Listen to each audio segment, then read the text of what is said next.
Okay, so let's talk about the sparse matrix. So in NLP, sparse matrices are commonly used to represent the text data. Okay, so a sparse matrix is a matrix where most elements are zero. Most elements are zero. Okay, so when we are specifically talking in the context of NLP, so this is beneficial because text data is often high dimension, right? Mostly the text data is high dimensional. High dimensional. Okay, so most of the words do not appear in every document, right? So most words not appear in every document.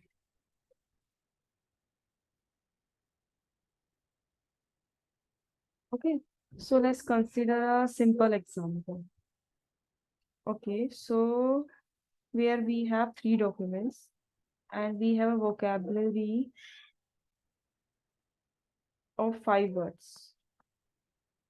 Okay, for example, I have cat, dog, bird, tree, and sky. Okay, now let's see my document is. So my document is first is the cat in the tree. Okay, the second is the dog is playing in the sky. The third one is birds are singing in the tree. Okay, so now to represent the text data as a sparse matrix, we create a matrix where each row correspond what? To a document and each column corresponding to the word. For example, this is my D1, this is my D2, this is my D3. So I'm making a matrix who's having D1, D2, D3. And what the words I have in vocabulary: cat, dog, bird, 5 birds, right? Tree, sky. Now we will check. Cat is there in first? Yes. Not there in second. Dog is there in the second, right? Bird is there in the this. And tree is given in this and this. So it is showing here. The sky is not there. One is one. So this is my what?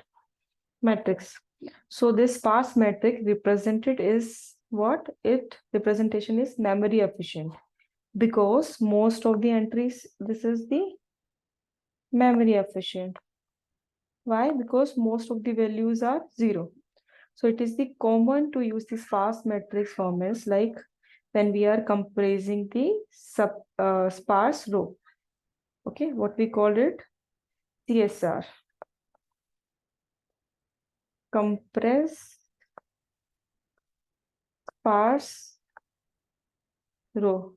Same as CSC. This is column. Okay. So basically this matrix highlights the presence of word in document. Okay. What this matrix say? This sparse matrix is what?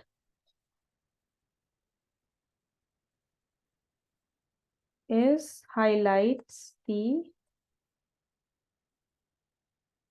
presence of words in the document.